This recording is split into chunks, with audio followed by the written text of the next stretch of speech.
하늘의 말씀 봅니다. 하늘의 말씀 요한계시록 22장 16절에서 21절까지 있는 말씀. 요한계시록 22장 16절에서 21절까지 있는 말씀.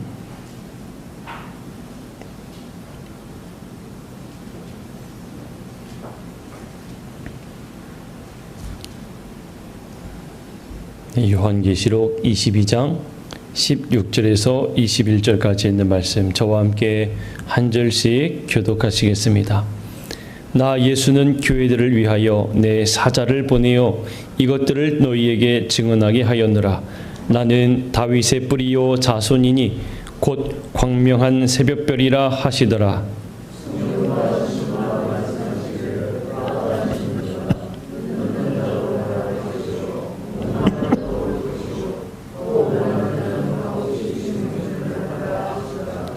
내가 이 두루마리의 예언의 말씀을 듣는 모든 사람에게 증언하노니 만일 누구든지 이것들 외에 더하면 하나님이 이 두루마리에 기록된 재앙들을 그에게 더하실 것이요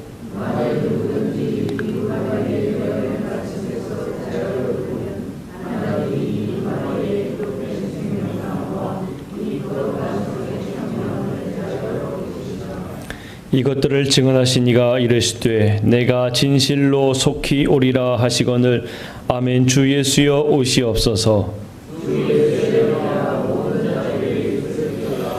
아멘. 오늘 시간은 하나님의 큰 은혜가 넘치는 귀한 은혜의 시간 되기를 간절히 축복합니다. 이제 오늘 우리가 요한계시록을 끝으로 해서 전체적인 성경의 맥락들, 그리고 기록되어진 그 책들이 무엇을 우리에게 말해주고 있는가, 이것들을 우리가 이제 마지막으로 보게 됩니다. SNS라고 하지요. 이제 뭐 여러 가지 SNS들이 있는데 또 유튜브에도 있고 가끔씩 광고에 이런 광고가 나옵니다.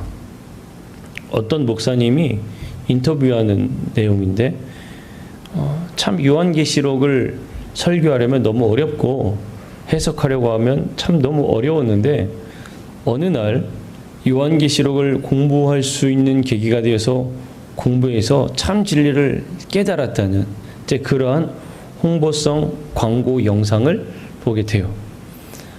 그런데 그 성경 공부를 추천하는 영상이죠. 그 영상을 홍보한 곳이 여러분 어딜까요? 신천지입니다. 신천지에서 이제 뭐 요한계시록을 잘 설명해 준다 뭐 이런 광고를 하는 거예요. 참 기가 막힌 그 영상이었습니다. 안타깝게도 수많은 이단들이 발생을 하게 되는, 출현하게 되는 그 이유가 요한계시록의 자의적인 혼자 엉뚱한 해석하는 뭐 이런 것들 때문에 많이 발생하게 됩니다. 요한계시록은 다른 책들과는 달리 문학적이거나 문자적으로나 뭐 이렇게 해석을 해서는 안 되는 책인데 이거를 나름 어떤 공식을 내가 찾았다고 해서 그 공식에 대입해서 이 요한계시록을 해석하는 거예요.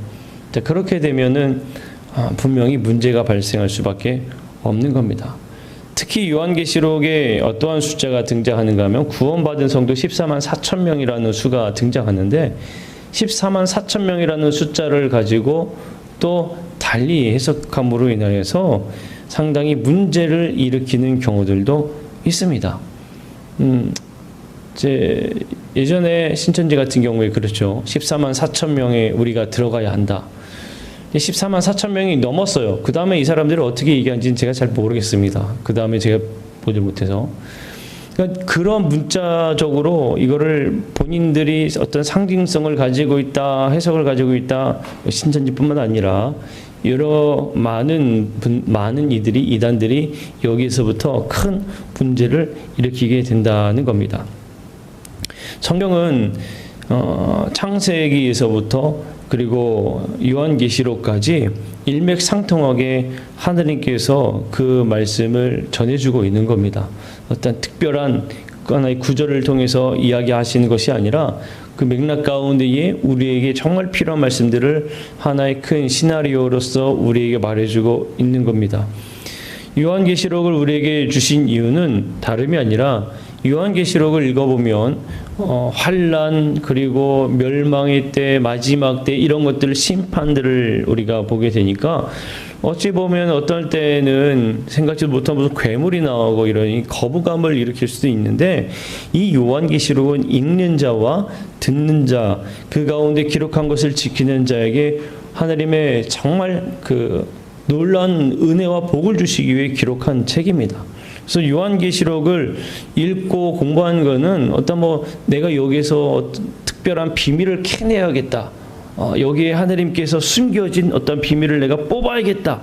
이런 것이 아니라 이 요한계시록은 그리스도인들, 당시에 있는 그리스도인들에게도 마찬가지지만 우리에게도 결국에 주님이 승리할 것이라는 믿음의 굳건히 서라는 우리에게 주시는 그 격려의 말씀, 위로의 말씀이라는 거예요. 그리스도인들과 교회의 승리를 위해 주시는 말씀이기에 우리는 아멘 하면서 그 말씀을 읽어야 되는 겁니다. 그러니까 이 문제를 일으키는 경우들, 이것은 어떠한 것을 공식을 대입해서 이 단어는 무엇을 상징하는 것이다. 혹은 이 요절, 하나 요절을 가지고 그것을 중점으로 어떤 이야기하는 요절주의, 어떤 거는 이 책 한 권을 가지고 여기에 모든 게 함축되어 있다라고 이야기하는 그러한 이 강조하는 부분들이 상당히 큰 문제를 일으킨다는 거예요. 성경은 구약부터 신약까지 창세기부터 요한계시록까지 전체적으로 우리에게 주시는 놀라운 하나님의 은혜의 말씀입니다. 그래서 우리가 성경을 읽을 때에 무엇은 중요하고 무엇은 중요하지 않고 이런 게 전혀 하나도 그런 게 없어요. 다 중요한 겁니다. 그리고 그 안에 우리에게 주시고자 하는 분명한 메시지가 있다는 거예요. 그래서 어떤 건 빼고 읽고 어떤 건 집어넣어 읽고 더 첨부해 읽고 이래서는 안 된다는 겁니다. 마음대로 읽어서도 안 되고요. 그렇게 하다 보니까 요즘에도 계속 지금도 아마 영상이 나올 거예요. 여러분들도 유튜브나 아니면 다른 광고 영상이나 이런 거 보다가 한번 보게 되는 경우가 있을지도 모르겠습니다. 혹여나 어떤 목사님이 제가 목회하면서 요한계시록을 몰랐는데 이런 영상이 나오면 그거는 분명히 신천지입니다. 볼 필요도 없어요. 그러한 문제들을 우리는 조심해야 됩니다. 우리는 성경을 전체적으로 보고 하나님께서 왜 이걸 우리에게 주셨는가? 그 하나님의 마음을 우리가 발견해서 하나님의 마음을 우리가 캐치해서 하나님의 뜻대로 살아가고자 노력해야 될 줄로 믿습니다. 요한계시록의 모든 내용을 곧장 이해하고 따르는 것은 분명히 한계가 있어요. 우리보다 어렵습니다. 목사님들도 참 어렵다라고 이야기하는 부분들이 있습니다. 상당히 이 심판에 대한 말씀이기도 하고 여러 가지 맥락으로 또 상징적으로 비유적으로 말씀하시는 것들이기 때문에 이것들을 깊이 묵상하고 이것이 우리에게 어떤 의미를 줄까 정말 많이 공부하고 묵상해야 되는 것이기 때문에 어렵게 다가올 수 있지만 큰 맥락으로 보면 이 말씀은 사실 우리에게 참 힘이 되는 하나님의 말씀이라는 점을 우리는 깨닫게 됩니다. 믿음을 굳게 지키는 자들에겐 하나님께서 위로와 힘이 있고 믿음을 굳건히 지키는 자들에게는 반드시 하나님의 승리가 임하게 된다는 것을 우리에게 말해주고 있는 책이라는 거예요. 그리스도인과 교회의 승리를 위해서 주시는 하나님의 말씀입니다. 그래서 요한계시록은 하나님께서 그 당시에 힘겹게 어렵게 신앙생활하는 그들을 위로하시고 그들에게 정말 격려하시기 위해 주시는 말씀인 것처럼 우리 현재를 살아가고 있는 우리에게도 힘겨운 이 삶 가운데 신앙을 지켜나가는 우리에게 위로해 주시고 격려하시고 힘을 주시고 반드시 승리할 거라는 확신의 말씀을 주시는 게 요한계시록의 내용입니다. 우리가 마지막 때 있다가 마지막 부분에 함께 또 나누겠지만 하나님의 뜻이 거기 있고 우리의 마음이 담겨있는 그 글을 우리에게 말해주고 있어요. 오늘 이 시간에 우리가 요한계시록의 내용을 전체적으로 전반적으로 이게 무엇을 우리에게 말해주고 있고 왜 이러한 내용들이 쓰여졌는가를 우리가 함께 보면서 우리도 함께 귀한 은혜를 나누기를 원합니다. 자, 먼저 로마 제국의 바퀴 가운데 있는 교회를 향한 위로와 기쁨의 소식이다는 거예요. 요한계시록 1장에서 3장까지 있는 말씀인데 로마 제국의 바퀴 가운데 있는 교회를 향한 위로와 기쁨의 소식이다. 요한계시록 1장의 3장에 있는 말씀입니다. 자, 사도 요한이 반모섬이라는 곳에 유배되어 있을 때입니다. 이 반모섬은 거의 대부분 정치적 수용소와 같은 곳이었어요. 사도 요한이 가장 오랫동안 살아 있었다라고도 이야기를 하지요. 자, 그 반모섬에 누가 사도 요한을 찾아왔느냐? 예수님께서 사도 요한에게 나타나십니다. 그래서 환상을 보이시며 놀라운 말씀들을 그에게 주세요. 갈릴리에서 만났던 예수님을 60여 년 후에 반모섬에서 다시 만나게 되는 거예요. 요한을 통해서 당시 로마 제국의 바퀴 가운데 있는 소아시아의 7교회들 에베소, 서머나, 버가모, 또 두아디라, 사데, 빌라델비아, 라오디게아 이 7교회를 향해서 하나님께서 위로하시고 격려하시는 말씀을 이 사도 요한에게 주십니다. 그리고 정말 어렵게 신앙생활하는 이들에게 최후 승리를 위한 그러니 흔들리지 말라는 그 미래에 대한 계획을 그들에게 또한 말씀해주고 계세요. 요한은 반모섬까지 자신을 찾아오신 예수님을 만나서 너무나 놀라 땅에 엎드립니다. 과거 요한이 땅에 엎드렸을 때에는 변화산에서 예수님의 그 변화된 모습 그 가운데에 땅에 엎드렸는데 60년이 지난 이후에 다시 땅에 엎드리게 되는 겁니다. 예수님의 말씀을 듣고 이제 요한이 편지를 쓰고 기록하는 거예요. 소아시아 지역에 있는 교회들, 힘겹게 신앙생활하고 있고 박해를 받고 있는 그들, 복음의 제2세대들, 그들에게 편지를 쓰기 시작하는 겁니다. 제국에 박해가 있지만 그 박해를 이겨내고 끝까지 믿음을 지킬 때 마침내 승리하게 되는 것은 믿음의 성도들이다. 하나님께서 우리에게 예수 그리스도를 통하여서 새 하늘과 새 땅, 영원한 생명을 얻음으로 인하여 우리가 가질 그 희망, 놀라운 소망을 가지고 이겨내고 버티고 승리하라고 말해주고 있는 위로의 편지가 이 요한계시록인 겁니다. 그 요한계시록은 멸망할 것이다, 망할 것이다. 물론 종말의 때에 대해서 말씀하시지만 힘겹게 신앙생활하는 이들을 위로하고 격려하는 말씀이라는 것을 우리가 먼저 꼭 염두에 두어야 한다는 것을 우리가 꼭 기억해야 합니다. 이 놀라운 편지가 바로 이 요한계시록이라는 것을 처음 서두에 밝히고 있어요.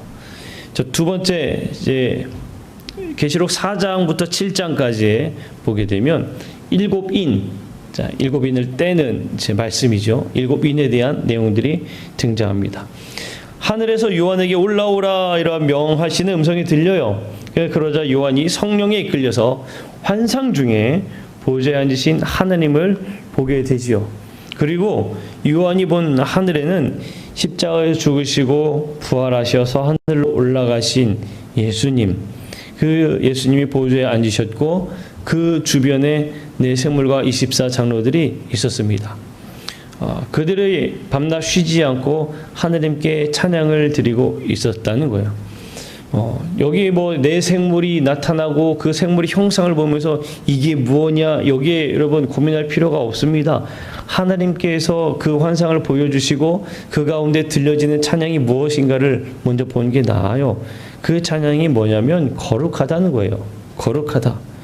자, 함께 말씀을 읽어봅니다. 요한계시록 4장 8절에 있는 말씀인데 읽어볼까요? 시작.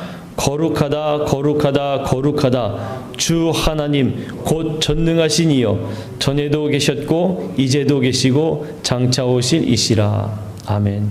거룩하신 이, 하나님은 거룩하신 분, 그것을 찬양하고 있는 이 찬양을 먼저 우리가 보아야 합니다. 하나님은 거룩하신 분이다 라는 거예요. 그 거룩한 분이 오른손에 7인으로 봉한 두루마리를 가지고 계셨다는 겁니다. 천사가 이제 이런 이야기를 해요. 천사가 그 두루마리를 펴고 인을 떼기에 누가 합당하냐? 그 두루마리를 펴고 인을 떼기에 합당한 이가 누구냐라고 이야기를 해요. 이 세상에 그 누구도 두루마리를 펴거나 볼 수 있는 사람이 없다는 거예요. 그 인을 뗄 리가 없다는 겁니다. 거룩한 하나님의 손에 있는 그걸 누가 보느냐는 거예요. 그러자 장로 중에 하나가 고백을 합니다. 한번 함께 읽어보겠습니다. 요한계시록 5장 5절에 있는 말씀이에요. 시작. 다윗의 뿌리가 이겼으니 그 두루마리와 그 7인을 떼시리라. 아멘.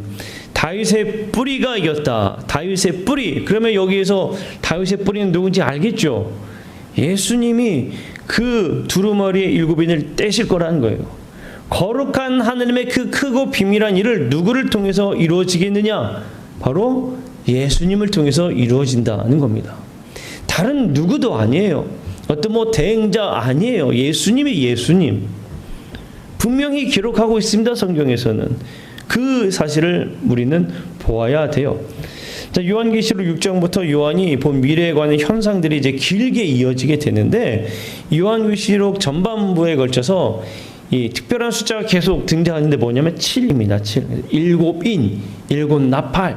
그래서 계속 7이라는 숫자가 등장해요. 7은 이제 완전한이라는 의미를 가지고 있잖아요. 완전히 하느님께서 이루실 거라는 겁니다. 하느님께서 반드시 이루실 거라는 거예요. 인이 하나씩 떼어질 때마다 거대한 규모의 환란이 몰아치게 됩니다.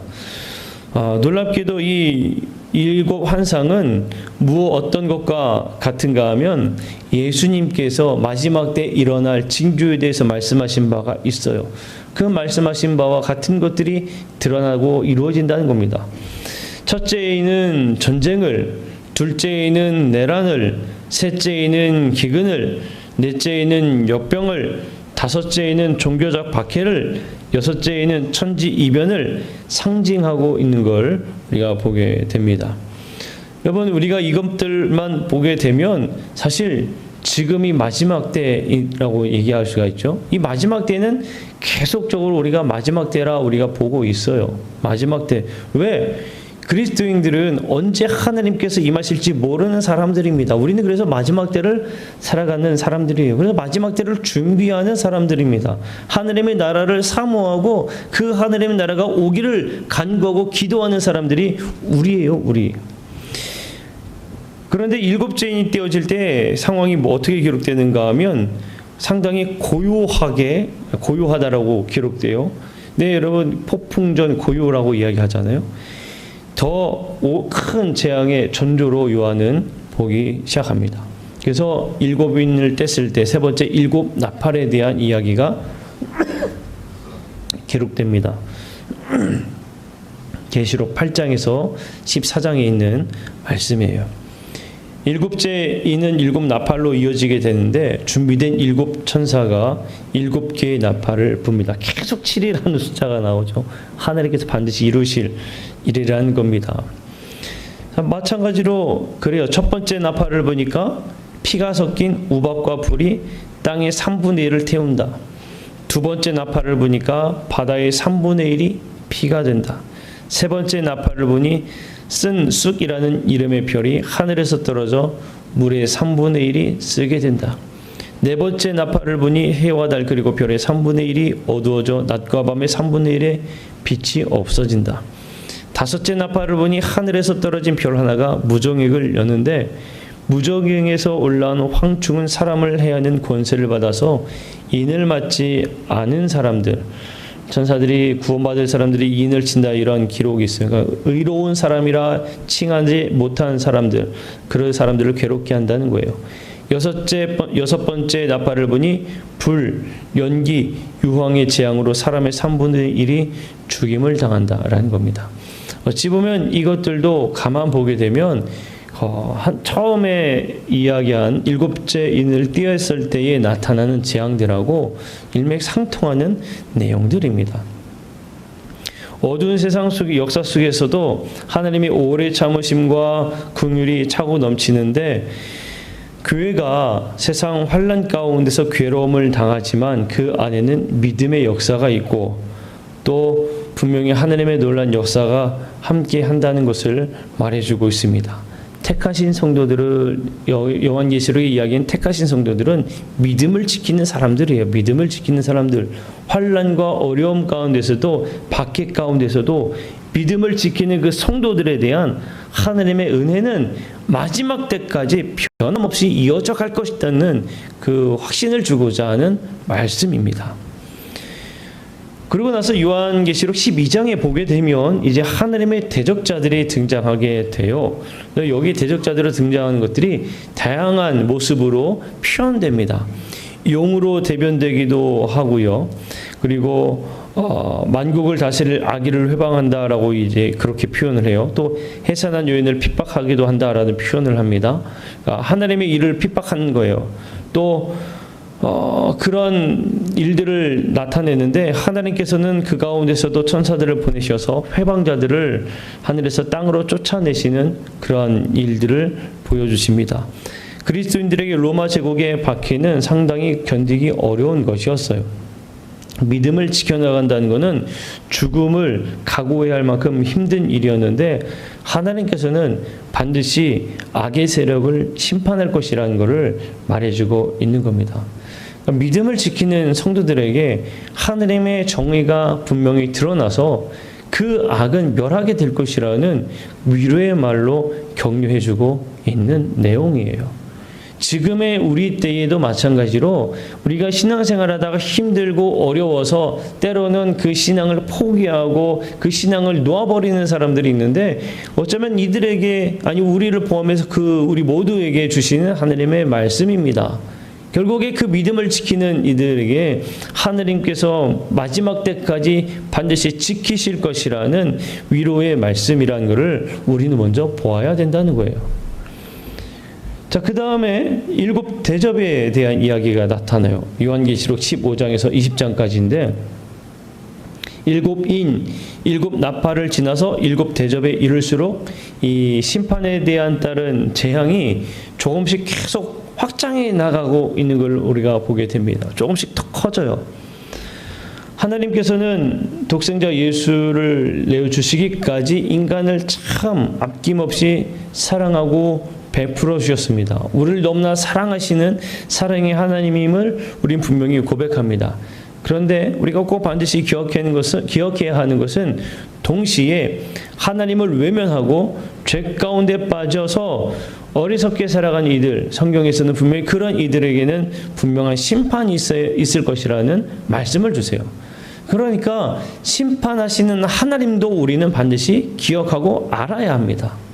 하나님께서는 위로만 주시고 사랑만 베푸시는 것이 아니라 죄악 가운데 있는 이들을 심판하시는 심판의 하나님임을 우리가 보아야 된다는 거예요. 하나님을 회방하는 사탄은 무정에게 던져서 1000년 동안 임봉될 것이라 이야기합니다. 악의 근원이 사로잡힌 그때에 하나님의 백성은 예수 그리스도와 더불어 1000년 동안 왕노릇할 것이다 라고 이야기하고 있습니다. 상당히 상징적으로 이야기하는 거예요.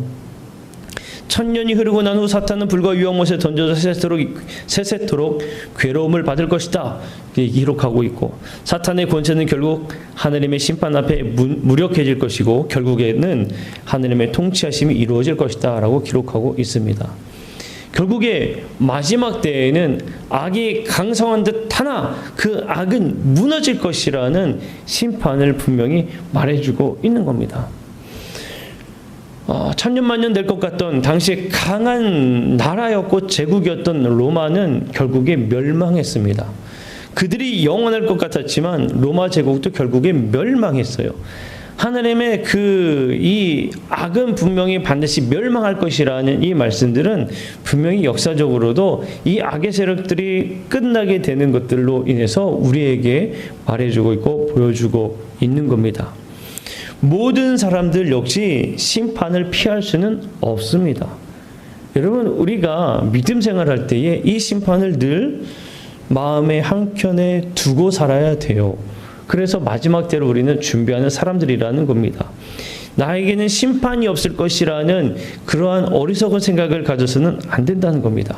하나님께서는 여기에서 있는 저도 마찬가지지만 저를 포함해서 우리 모두를 마지막 때는 반드시 심판하십니다. 그 행위에 따라서 그 모든 것들을 심판하실 것이다 라고 분명히 말해주고 있어요. 모든 행위가 빠짐없이 기록된 책이 있다. 그것이 바로 심판의 근거가 된다라고 말해주고 있습니다. 그 힘겨운 상황 속에서도 그럼에도 불구하고 우리가 인내하고 우리가 지켜나가고 믿음을 굳건히 붙잡고 이겨나갈 때에 주님께서 우리의 대언자가 되어서 우리는 구원받게 되고 승리하게 될 것이라는 것을 우리에게 말해주는 거예요. 그러니까 이제 마지막에 요한계시록 21장, 22장에 새 하늘과 새 땅에 대해서 말해주는 겁니다. 마지막에 심판이 있은 후에 하늘과 함께 새 하늘과 새 땅에서 믿음의 사람들은 누리게 될 것이라는 걸 말해주는 거예요. 마침내 보좌에 앉으시니가 내가 만물을 새롭게 하노라라고 말씀을 하시고 그 모든 것들을 통해서 하느님께서 이루시는 새 하늘과 새 땅을 이루어지게 된다. 새 예루살렘이 이루어지게 된다는 걸 우리에게 말해주게 돼요. 온전한 회복이 이루어지는 순간이 온다는 것을 말해주는 겁니다. 이것은 하나님께서 주시는 언약이라는 거예요. 하나님께서 그 약속하시는 거예요. 그 일은 분명히 이루어지니 그 약속을 붙잡고 믿으라는 겁니다. 그래서 사도 요한이 마지막 때에 그렇게 이야기를 하는 겁니다. 본문에 없어요. 화면에 없어요. 우리가 함께 읽은 본문을 한번 볼까요? 20절이요. 22장 20절. 자, 20절 한번 읽어보겠습니다. 시작. 이것들을 증언하신 이가 이르시되 내가 진실로 속히 오리라. 아멘. 자, 여기서 속히 오리라 누가 얘기하십니까? 네, 주님이 내가 속히 오리라 이야기했을 때 이제 누가 대답하는 거냐면 세례요한이 아니죠. 사도 요한이 고백하는 겁니다. 속히 오리라 하시거늘 이후에 읽어볼게요. 시작. 아멘 주 예수여 오시옵소서. 아멘 주 예수여 오시옵소서. 내가 속히 오리라. 아멘 주 예수여 오시옵소서. 믿음의 사람들 그리스도인들이 붙잡고 끝까지 살아야 하는 믿음의 고백이 바로 이겁니다. 주님께서는 반드시 오실 것인데 그때에 우리는 두려움 없이 아멘 주 예수여 오시옵소서. 그래서 그 하나님께서 우리에게 주실 그 영원한 하나님의 나라의 그 영광 안에 우리가 거할 수 있도록 은혜 내려 주시옵소서. 믿음의 고백해야 할 것이 우리들이라는 거예요. 그러니까 요한계시록은 지금 살아가고 있는 현재 믿음의 생활하는 우리에게도 똑같이 말해주는 겁니다. 힘겹게 믿음 생활을 지켜나가고 이어가는 우리에게 절대로 흔들리지 말고 그 믿음을 지켜나가라.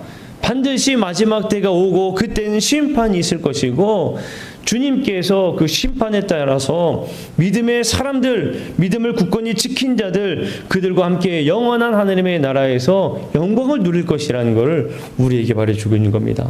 그러니 흔들리지 마라 라고 이야기해주고 있는 거예요.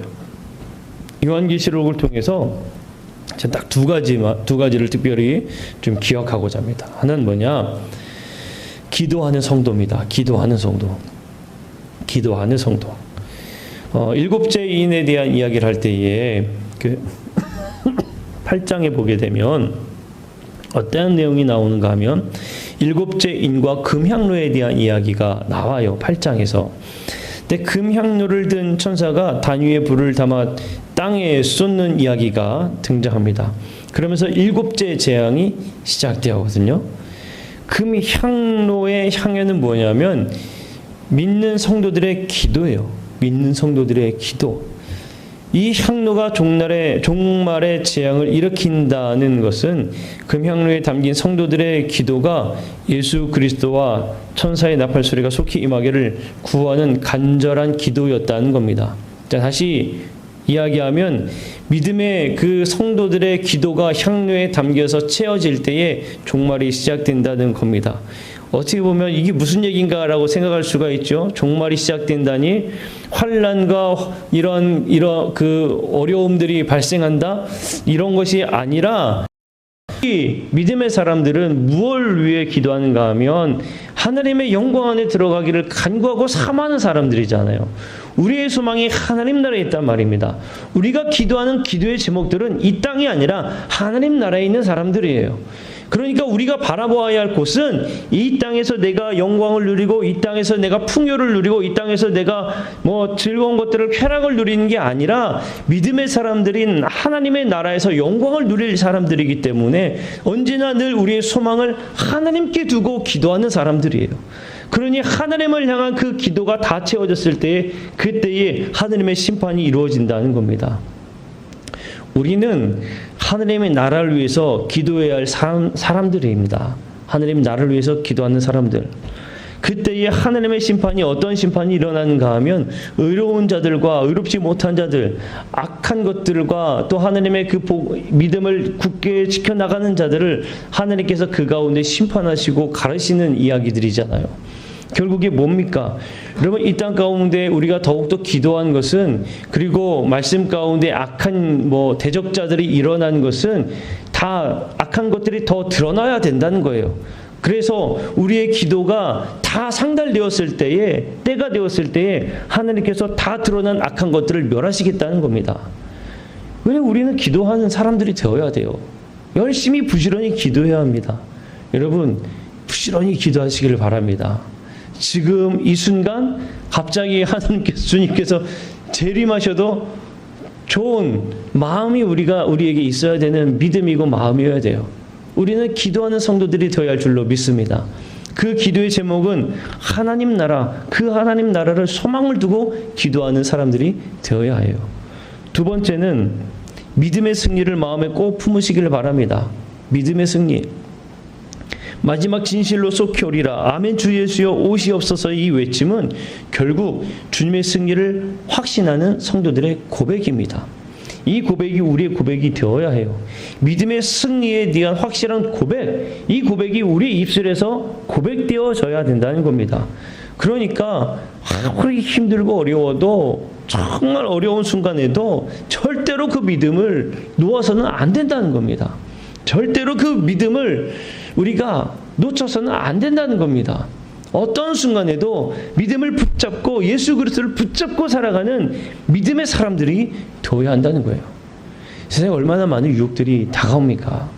얼마나 많은 것들을 우리를 흔드는지 모릅니다. 때로는 정말 아주 가까운 사람, 믿었다고 한 사람들을 통해서 우리가 힘겨움을 당할 때도 있어요. 그러나 그 순간에도 믿음을 우리는 지켜나가야 될 줄로 믿습니다. 왜냐하면 믿음을 지키고 붙잡는 사람들을 하나님께서 끝까지 기억하시고 그들을 구원하시면서 반드시 승리의 영광을 누리게 허락하신다는 것을 여러분 오늘 말씀은 우리에게 말해주고 있기 때문에 그렇습니다. 그리고 우리는 늘 의로운 자의 삶을 살아야 될 줄로 믿습니다. 믿음에 서 있는 사람들이에요. 내가 혼자 의롭다가 아니라 정말 하늘의 말씀에 온전히 서서 하나님의 의롭다라고 이야기해 줄 그런 믿음을 소유한 우리 모두가 되어야 할 줄로 믿습니다. 믿음이 뒤로 밀려서는 안 된다는 거예요. 우리의 믿음이 뒷전으로 밀려서는 안 된다는 겁니다. 어떠한 순간이어도 우리의 믿음이 먼저 돼서 정말 하나님의 영광을 우리가 부여잡고 사는 믿음의 성도들이 되어야 할 줄로 믿습니다. 자, 사랑하는 성도 여러분, 오늘 요한계시록까지의 말씀은 창세기에서 요한계시록까지를 우리가 쭉 생각해 보면 하나님의 사랑 그리고 예수 그리스도의 구원의 역사, 이것들을 우리에게 말해주고 있습니다. 마지막 요한계시록에 정말 환란이 일어나고 이런 풍파가 일어나고 이러한 이야기들은 우리의 신앙이 힘겹고 어려운 순간이 있지만, 그러나 그 믿음을 부여잡고 하나님의 의로움을 칭함을 받은 이들은 결국에 승리할 것이라는 위로의 말씀이고, 끝까지 우리가 승리할 것이라는 하나님의 은혜의 말씀입니다. 오늘 이 요한계시록의 말씀을 우리가 가만히 묵상할 때에, 그리고 요한계시록의 말씀을 읽어나갈 때에 갑자기 등장한 용이 뭐냐, 내생물이 뭐냐, 어떤 환란의 어떤 비유적인 이런 것들이 아니라 하나님께서 우리에게 지켜나가라고 승리하라고 주시는 은혜구나. 지금 나에게 믿음을 놓지 말라는 격려의 말씀이구나. 그 음성으로 듣고 언제나 늘 주님의 은혜로 또 늘 기쁨의 고백, 승리의 고백을 하는 우리 믿음의 성도님들이 되시기를 주님의 이름으로 간절히 축복합니다. 기도하겠습니다.